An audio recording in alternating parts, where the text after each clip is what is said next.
Hello, welcome to another Blessed Conversation. I am Nicola and I am joined this time with Steve and with Joel. And we are talking about how do I talk about Jesus? How do we do that? But first of all, introduce yourselves. Steve, I'll get you to go first. Who are you? Tell me a bit about yourself. Talk about yourself instead of Jesus right now. So, as Nicola said, I'm Steve. I've been coming to the church since I was born. So that's on and off around 36 years. I'm married to my beautiful wife, Sephora, and I have two daughters, Alana and Layla.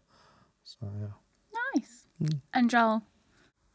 So my name's Joel. Coming to the church just over 2 years, actually, so a lot less than Steve. Also got two kids. They're 5 months and coming up to 2, and married to Brenda. I'm a doctor when I'm not at church, and that's me. That's great. Yeah. Thank you very much. So we are talking about how do I talk about Jesus? And for me personally, I don't always find this very easy.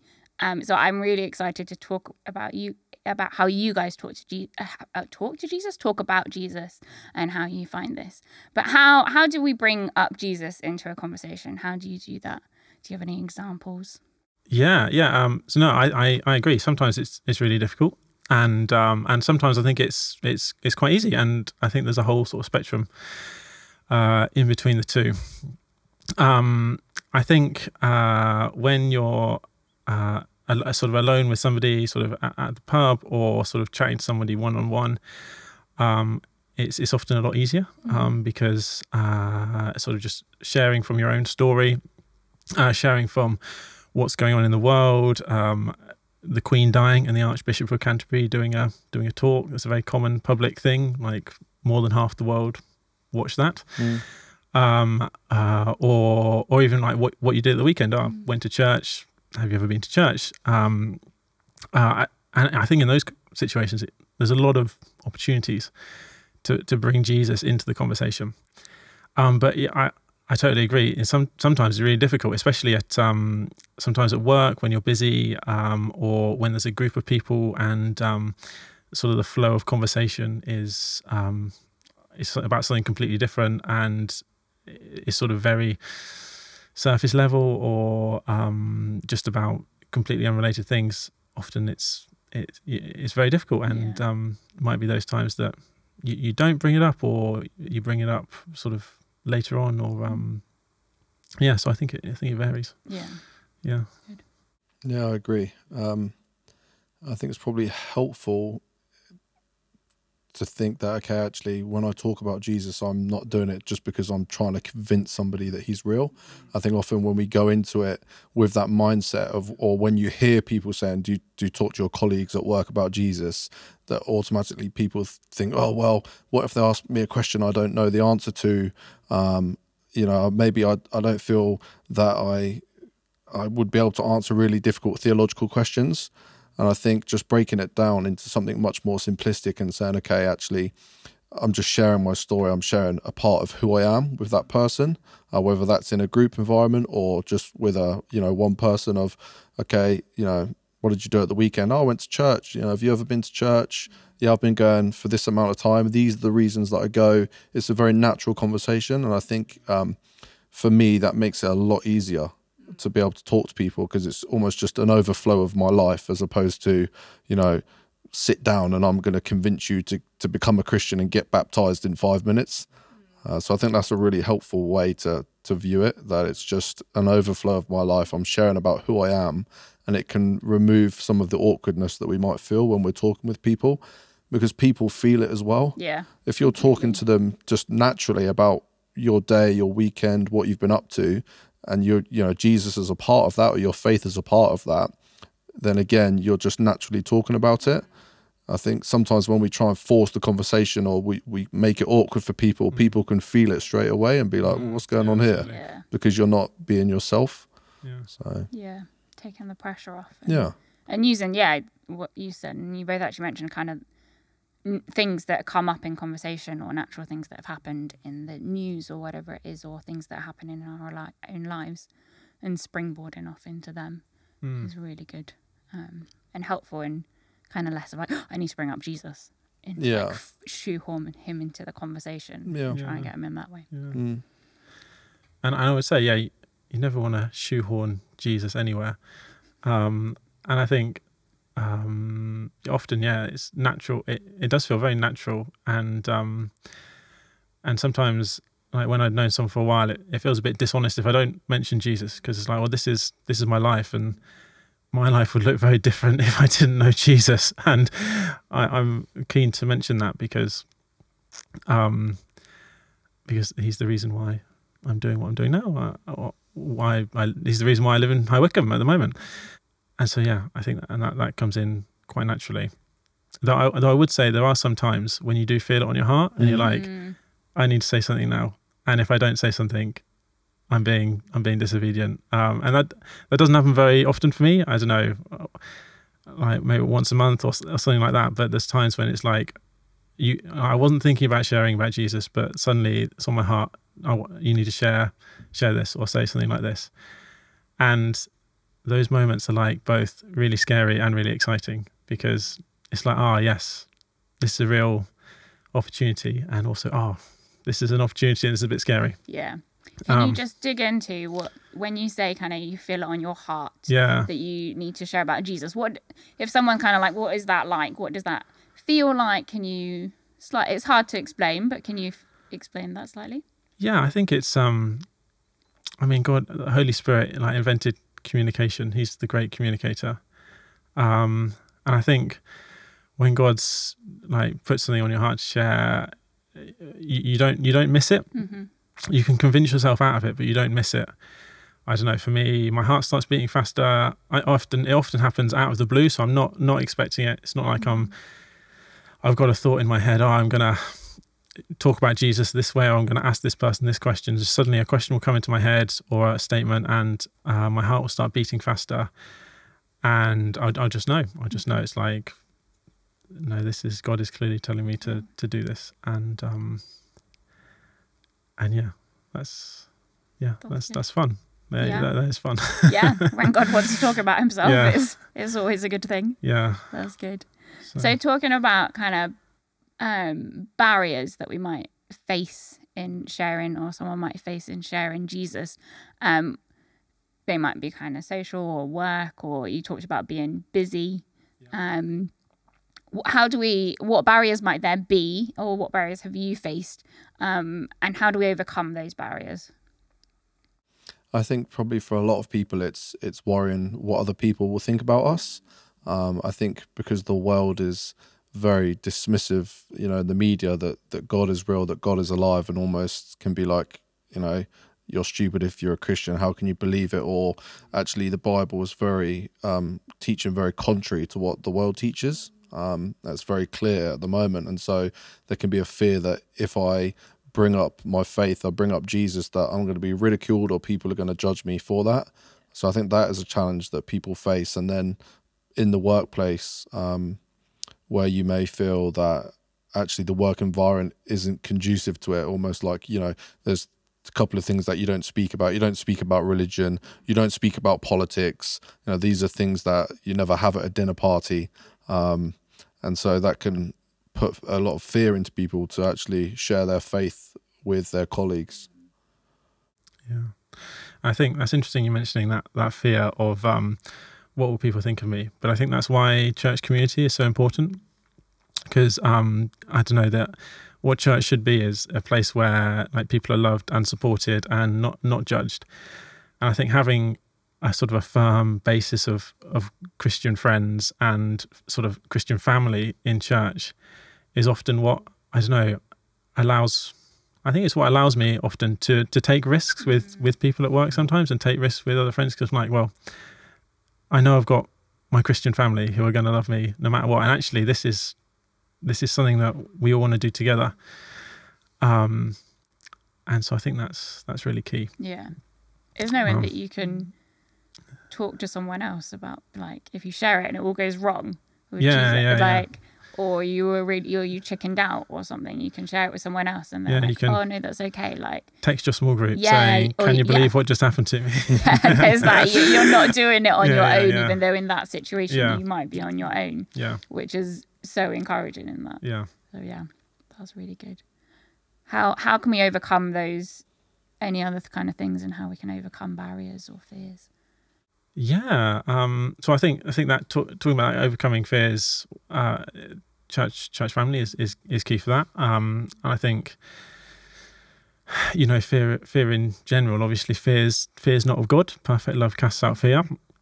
And so that's absolutely, if that's a big thing for someone, that's something that people can take to God and say, like, I think being very honest, say, oh God, this is really scary. Please help me with that. And praying about that. And I think another barrier is often that, I don't know, especially at work, conversations are often very surface level, sort of chatting about the weather, chatting about current events. And when you chat about Jesus, that's immediately a very deep conversation. And often I think people aren't sort of used to that. But I think people often respond quite positively when you do share. Yeah. So I had an experience at an old job that I worked at, and I would share just my story with someone. And I think I found a real sense of peace that when I would share my story, there was a guy there and he'd want to argue with me all the time about Jesus and what's right in the Bible and this isn't right and dinosaur, and have all these questions. And some of them I could answer and some of them I couldn't. But I found a real sense of peace that I can share my story with you. This is my story. This is my journey. That's one thing that I know to be true. It's my testimony. It's my experience. You can't argue with it. You can't take it from me. And so I can share my story with you, and what you do with that is up to you. At that point, it almost doesn't really bother me. You can try and argue with me. You can try and fight with me, which I think is often a concern for people sharing their faith, is how will the other person respond to me? Are they gonna receive it warmly? Are they gonna be frustrated? Have they had a bad experience at church? And I found, like I said, real sense of peace of, this is my story, this is who I am, this is how my life was changed, and this is what I believe. And ultimately what you do with that is completely up to you. It doesn't, and I think that's a really helpful way to go into these conversations with colleagues or people that we meet on the street or whoever it may be, that our testimony is so powerful and we know our testimony to be true. It's our story, and no one can take that from you. People can argue till they're blue in the face about the reality of Jesus and whether the Bible is theologically correct and et cetera, but you can always come back to the place of, well, this is my story. And I think that's really helpful to view it through that kind of lens and to approach it in that way. Yeah, that's really good. This is something I've been thinking about recently, actually, as well. Just that verse, I don't even know where it is. The "Let the redeemed of the Lord say so" verse, and I think it's just that, isn't it? It's like, what's God done in your life? Share it, and there's no, like you say, you can't argue with that, can you? It's like, this is me. This is what I'm offering. And this is what I'm saying. So good. Yeah.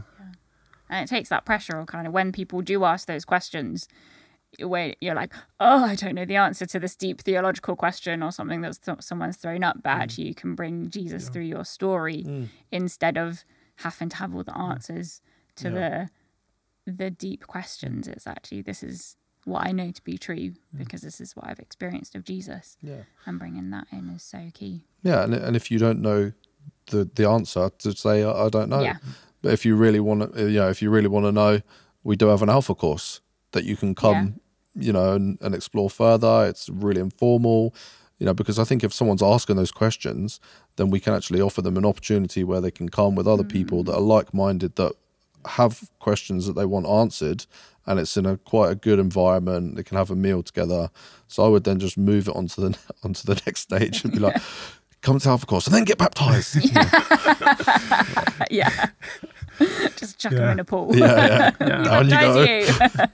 No. But how do we, talking about Alpha courses, how do we invite people to church? How can we do that well? I invited somebody the other day, a work colleague of mine. I was just talking to him in the office, and there was a couple of other people about, and I think I'd shared that I'd been to church, and he asked what I'd been up to at the weekend. I said, have you ever been to church? And he's like, oh, well, I used to go, my family goes, my auntie goes to the Catholic church, and I went to church when I was younger. And I said, oh, would you consider going to church again? Is it something you'd like to do? And he's like, yeah, I guess I have a few questions. And I was like, oh, well, have you ever heard of the Alpha Course? And he was like, no, I've never heard of it. I was like, well, it's somewhere where you can come and just explore the Christian faith and ask any questions. It's quite an informal, relaxed environment, and he actually said, when is it? And I was like, oh, that was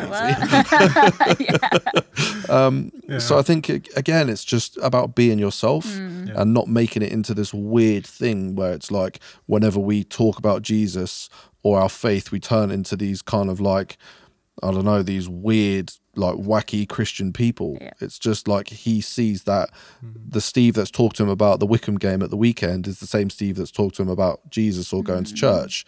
And then it's just, it becomes very natural and easier for him to relate to me because he just sees Steve. He doesn't see me going into this like weird mode of being like, Yeah. So. Yeah. Being yourself. That's good. Yeah. Talk about football. Yeah, football, yeah. Football. I mean, who doesn't like football, Joel? That's a loaded question, Steve. Steve knows I can't name one Premier League player in the UK. Come on, Joel. I probably couldn't either. You're on your own on this sofa. Well, that's fine. On the sofa, not in the country, though. No, this is true. Inviting people to church. I think like people really love authenticity. Yeah. Like, I mean, I love authenticity. Yeah. I really don't like it when people are being fake, or like their mouth says one thing and their face says another. So yeah, I think you have to be authentic, don't you, in how you invite people, how you talk about the subject, and I think that comes from just doing it naturally. Yeah, agreed. Yeah.